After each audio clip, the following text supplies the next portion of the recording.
final topic today. Let's get the randomizer out. So I want to do this over the next 14 episodes of this show. We're going to play a game for each Big Ten team where the randomizer tells us which team to pick.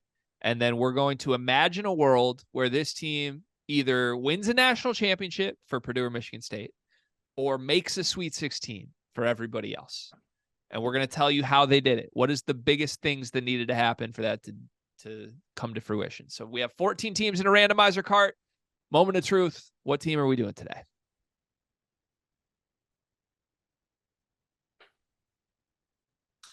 Iowa. Okay.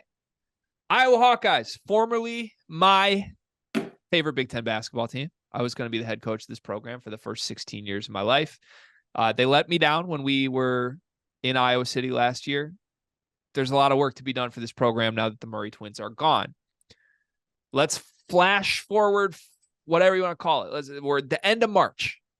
Iowa surprises everybody.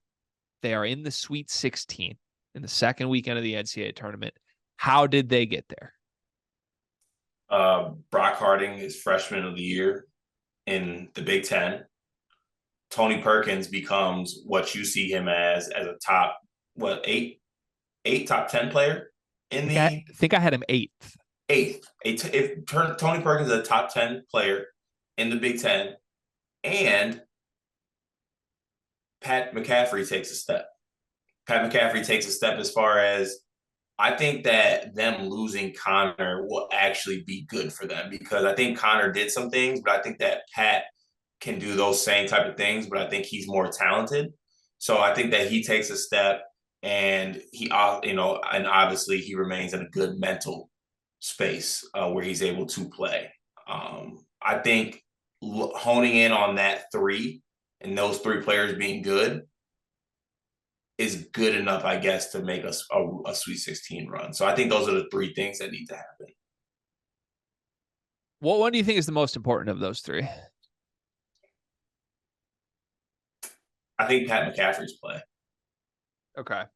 Yeah, if you could guarantee me that Pat's healthy and available every game this season, then I think it does swing how you view Iowa a good amount, because I think Pat is their most talented player on this team.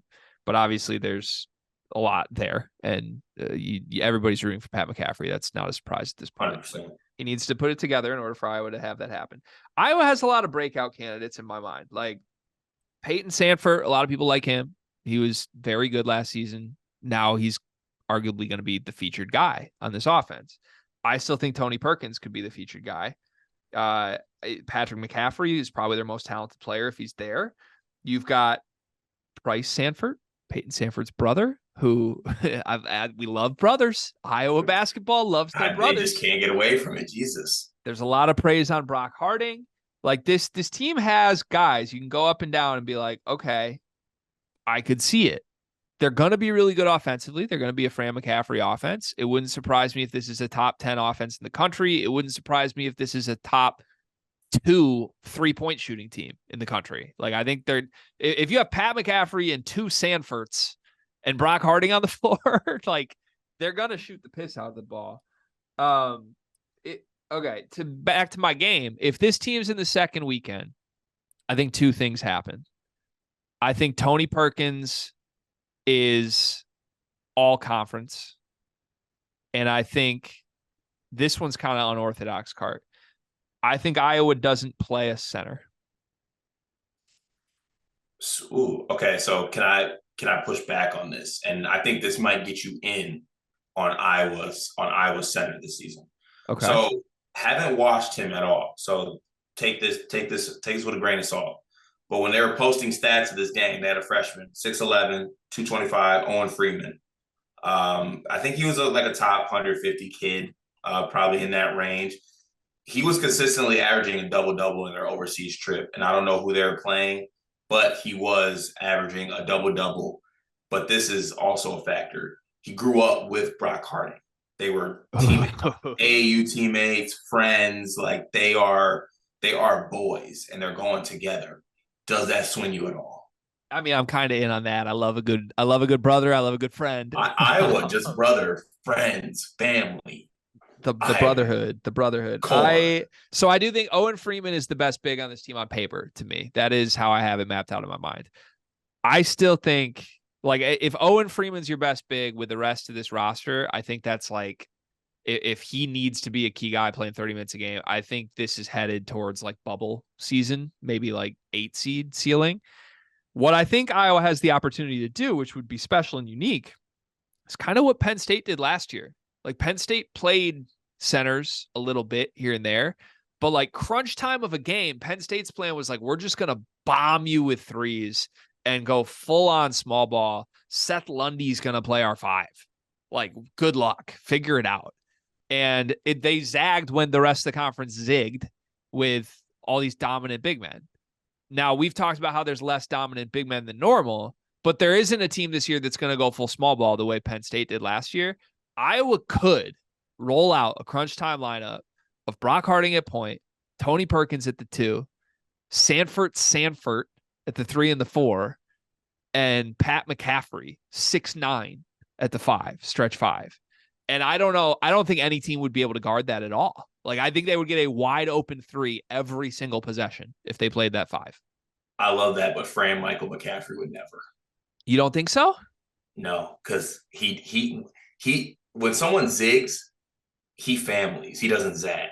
Okay, like he's not. But that's the family. He's got his son playing and the 2 brothers. Like that, he is familying. I'm just saying. I don't know. Well, I'm just saying there's a difference between Shrews and Fran.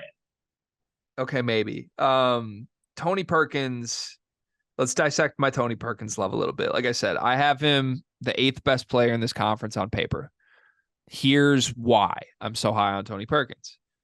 Last season, 12 points a game, 4 rebounds, 3 assists, pretty low turnover guy. He operated as Iowa's primary point guard for much of the year. 33% from 3, 76% from free throw, got to the line a good amount. All in all, like good Big Ten player, like 12, 4, and 3. Those are AJ Hogard numbers with less assists. I knew right? that was. I knew that those was are coming. those are AJ Hogard numbers. Those are AJ Hogard numbers with less assists. Not. With less assists, yes, they are. Okay. Those are AJ Hogard numbers with less assists. You're me with less African American in them. Like, what are we doing? Okay. Here's the point. Go back through the last decade. Whoever Iowa's featured number 1 option has been awesome. I don't care what position. I don't like go back. Fran McCaffrey makes somebody great.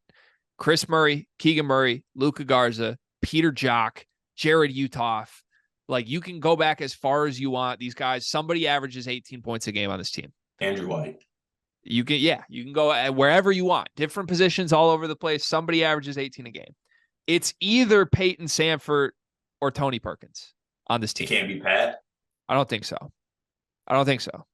I think Pat is going to be like the cerebral kind of do it all glue piece when he's there. And he probably won't be there some games if we're being honest. But like Tony Perkins is going to have the ball in his hands. He already scored. He scored 12 a game last year. He's the second option on this team last year with Chris Murray. And again, I feel like Iowa's become the butt of the joke because they keep losing in March. We make a lot of jokes about them too. But Iowa was good last year. And Tony Perkins was the second best player on a good team. And I feel like everyone's just sort of laughing him off like he's mediocre. Like, no, I think there is a jump. I think Tony Perkins, as the featured guy on a Fran McCaffrey offense, probably has first team all conference ceiling with numbers if he puts them up. Like there's not a crazy world where Tony Perkins scores like 17 a game with 5 assists this year. Could happen. If he does, they stink though. That's the thing. This is where I'm at on Tony Perkins, and I differ for you on this one. I think that Tony Perkins works best in the role player glue guy form because mentally his makeup is I'm the best guy on the team. And I think that works because when you have a glue guy who's willing to do all, because like you stated with the stats, Tony Perkins is a guy who does a lot of different things. And I think that works extremely well. And that's why, like, on some previous Iowa teams, I was really buying in when they could have that talent surrounded by a role glue guy like Tony Perkins. I think if Tony Perkins is your number 1 option, best player, and he knows he's that guy, yes, maybe he gets the numbers, but it's not going to lead to any team success whatsoever. I think that's selling him short. 13, 5, and 3 in conference play last year, and very efficient doing so. I won't read the numbers, but he was better in conference play than he was on the whole season. Do you think, final question, do you think, is Iowa better? Like all the criticisms you just said of if Tony Perkins is your number one, is Iowa better if Peyton Sanford is their number one? No, I think Pat McCaffrey should be the number one. Yeah, I can't get there with him. He's got to be available. Like I know it's harsh. Yeah, that's what I'm saying. If he's available and if he's obviously in the right space to do so, I think that's who you lean in on.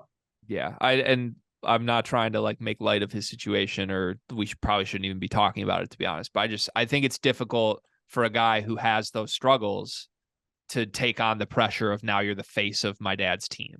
Like, and you probably don't want him to do that, to be honest. Like, yeah, you want to make Pat's life as easy as possible. Yeah, and exactly. Needing him to be their superstar isn't that. So, okay, so. Again, final question. They're in the Sweet 16. Give me your one sentence answer. What happened?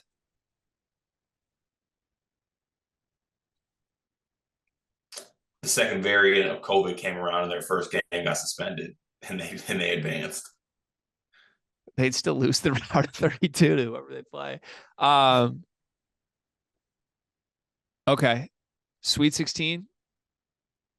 A Fran McCaffrey scandal breaks out in January. That's what happens. Fran McCaffrey is not the head coach of Iowa basketball in February on this season. Somebody else is. Somebody else takes the remaining parts and goes Micah Shrewsbury small ball style, and they bombs away 3-ball their way to a Sweet 16. Whoa.